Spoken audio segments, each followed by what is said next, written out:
Why, hello guys. Welcome back to another episode of Everyday EDC. This is my first recording in my, I guess you could call it a studio, since having the kid and, kind of going on with things. So, might be a little rusty, but we're going to get through this. This is a Black Class review of, I don't know why I didn't take it out of the pouch, the Wii Synergy 2.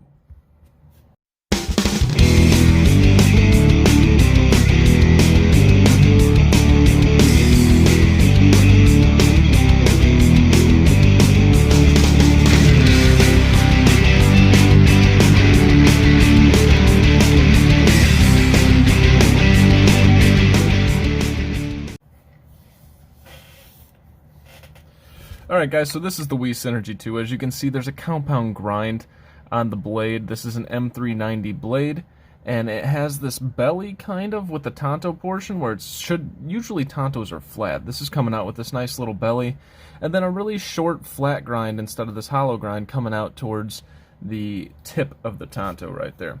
Some really nice milling patterns going on throughout this whole knife. This is an integral, so you can see there is no lines in the back. There's a little bit of jimping back here, a little bit of jimping for where your thumb's going to land. We got some relief cuts here and some jimping going on here. The way this comes apart, and I'm gonna try to put in some pictures. Basically, you're gonna take this out, and this piece comes out, but there's a piece that you can kind of see right there that comes out with it, and that's it, guys. The whole thing comes apart. Then the only hard part is there's these little I would call them shims that hold in the actual bearings themselves. Those are kind of a pain if you lose their gapping or their placement. It's just you got to slide it into a particular spot, and it's just a pain in the ass. But it's not complicated. It's just, it's a small area to work with. You do have a steel lock bar right here for the tip. This is going to make sure that you're not having the titanium on actual steel riding there, so you're not going to erode that titanium. There's an issue right now going around about the actually Super Steel Steve's kind of heading that thing up about the sorry, losing my train of thought, looking for a magnet, about the Striders, on how the Striders don't have a hardened lock bar insert. So that's steel right there, okay? There's a steel piece right there, but you cannot tell, especially right there, that there's anything going on there. So the fit and finish of this is absolutely fantastic. Obviously, being an integral, it's a little bit heavier. They did no milling on the inside. That's quite all right. We have a pocket clip. This is not ambidextrous. This is right-hand tip-up only carry. But we have this pocket clip that's kind of a spoon little pocket clip that I've come to really enjoy. This is a Jim O. Young design, and I will get into some more of that after we go through some of the specs and size comparisons and we kind of wrap everything up. Obviously, I'm not trying to hit everything. I'm kind of torn between trying to do the size comparisons and the specifications before or after I give that spiel. So I guess you kind of got to get this half-assed no-win right in the middle. All right, so, and by the way, I'll get into this later, but the action on this guy, especially after I took it apart and cleaned it, is stupid snappy, guys. Stupid snappy. I wonder if I could fail this. I'm going to try to fail it. Yeah, you can fail it, but it's hard to fail. I think I said it all the time, I got failing down to an R form. Coming in at 5.10 ounces, and you can definitely feel it because as you're picking it up, the way that these ergonomics work are very nice. This cups into the back of your hand really well, but you could feel kind of the weight here in the integral portion where they didn't relieve any weight and it's all one solid piece. But I can tell you there's something really, really nice about this in hand. Let's get your overall length here. Overall length's coming in at just about 8¼ inches. Your blade length's coming in at about 3.5, and your cutting edge is coming in at about 3.25. Let's get you guys the blade stock thickness. All right, so the blade stock thickness of this guy is coming in at 125 thousandths, so relatively thin. Let me just double check that. yeah, 125 thousandths. The behind the edge of the flat portion, or the belly's coming in at a whopping 12 thousandths. The Tonto portion, where it's flat, talk about a compound grind, guys. Look at that. 25 thousandths between the Tonto, but the slicing portion of the knife's coming in at a whopping 15 thousandths. That's pretty damn impressive. This whole thing is just kind of like a show-off piece, in my opinion. It has so many impressive factors going on with it. Height in your pocket's going to be about 100 or 1.2 inches. The overall thickness is coming in relatively thick because not only is this a integral, they did contoured milling all around, so it's coming in at 0.55 inches thick, which is a little bit thicker than your average, which really lends to some really good ergonomic feel in hand. Alright, let's get you guys some size comparisons. I'm kind of using whatever's on my table right now for size comparisons, so it's not going to be your typical ones that I go through each and every time. So here's your PM2. As you can see, it's just about the same length as your PM2, and this is your Para 3, obviously a little bit shorter than the WE Synergy 2. Here's one of its wee brethren that needs to be cleaned up a little bit. The Malice is coming in a little bit longer than the Malice, but not as tall in your pocket.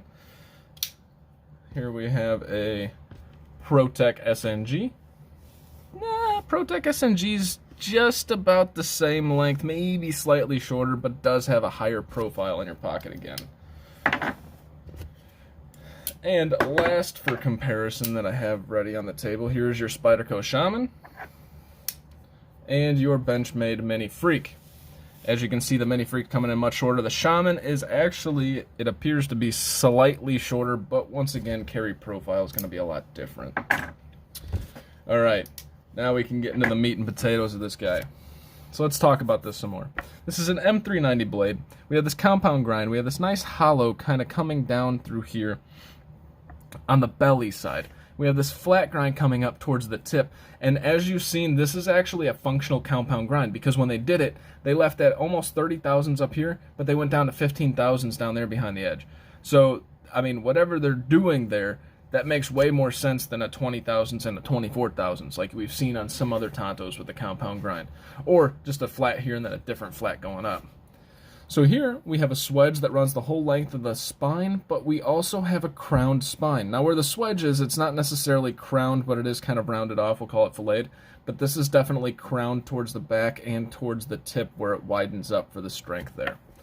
Once again, this is an integral, so we have some jimping back here, no spacer going through here, and some jimping here. Just one solid piece, guys. This is where this thing really takes it down to. Look at all that milling. Oh my goodness, that milling looks fan-freaking-tastic. And then the really cool part about it is they didn't do it on the pocket clip, which is okay, but they did it through the relief cut on through, but then these steel pieces that are inserts for the lock bar insert, and then you also have the, it's kind of like the way you open it up. And again, I'm going to show pictures some point in time. I might have already shown them. I'm going to chop them into the video. But, I mean, you can't really tell other than a slight discoloration. This one's really hard to tell. Up here, look at that. You can barely see it unless I point it out, and then you look at it in a different light, and you're like, oh, okay, I see it. We do have a lanyard hole right there. And let's see here. This is on multi-row bearings, and it does have a stop pin right there. The tang of this blade is going to wrap all the way around that stop pin, and that's a really, really good thing. That's going to create a lot of solid lockup despite having the lock pin. Now, we've seen, I say despite having the lock pin, there's plenty of knives that do the lock pin just right, but external stops and those types of stops, or the external internal, like I like to call, where it's internal but they ride on both sides of the pivot, those are the most solid lockup that I've ever felt. This is on par.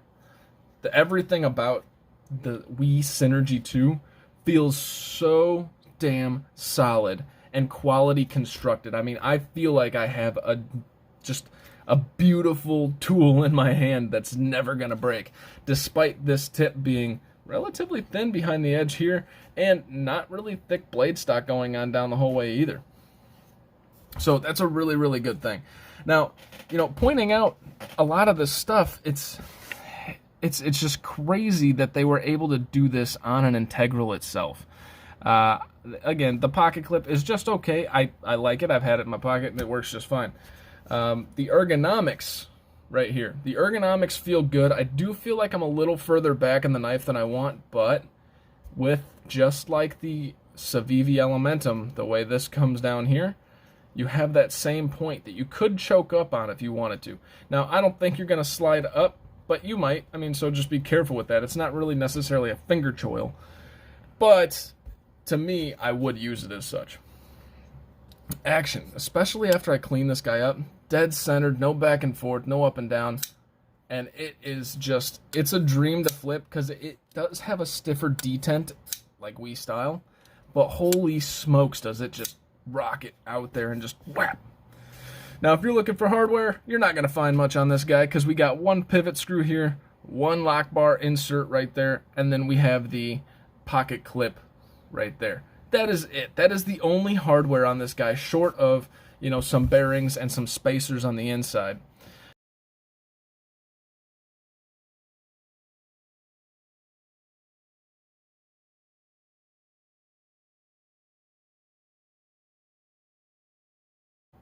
The WE Synergy 2 is pretty cool. This thing's coming in at $290 now. That might be, I think I've seen it before the sale was like $320. So if it doesn't stay on sale, it'll, you know, it'll go back up to like $310, $320, but it's coming in at $290.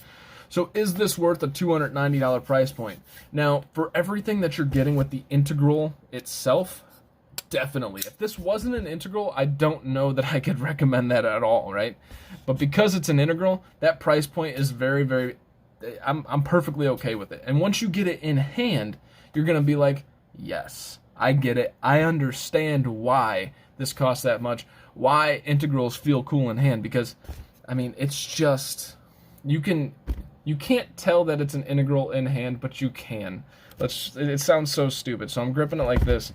Now let's just grab something, you know, here's my Para 3, right? Where's a titanium? So here's my WE Malice, right? There is something so, I mean, the Malice is solid too. By the way, fix my tip. The Malice is solid too, but there is something just so solid about this guy in hand. It is just amazing. Now, there was a Synergy 1. I don't have too much information on that. Jim O. Young designed it, and then WE Knives decided to bring it back and make the WE Synergy 2. And lucky for us that don't want to spend $290 on this particular design, there is a WE Synergy 3 coming out, technically a Civivi Synergy 3, which I believe takes this whole same construction, takes away the Integral portion of it, but keeps the same lines, same blade shape, that type of thing. And I don't know what price point that's coming in at, but it's in the Civivi lineup, so $80 to $100 probably. So the last thing, you know, that I didn't really mention that I need to is all these edges are rounded off so nice. And I'm gonna steal another term. Well, I'm gonna use a term that I learned. Filleted. I'm gonna call them filleted. I'm guessing that's what they're called. But somebody mentioned that it's filleted, not chamfered when it's rounded, right? So these are all rounded. Like it's incredible how just comfortable this is in hand. Now, is this something I'm going to use for a long period of time? I don't know, but I think you could. I didn't with this, and this is going to be going on to its new owner in relatively short order, actually. It was a trade for the Mini Freak. And, yeah. Anyways, moving on. So what do I like about this? This is a super solid feel, and it's dense. That, to me, screams quality, whether or not that's actually the case. So in hand, it is very satisfying. The action in hand. Oh, that snap, guys. That snap is just so freaking good. So there's your Malice. Now, the Malice is, I like it, and I love it. You guys know it's my favorite knife.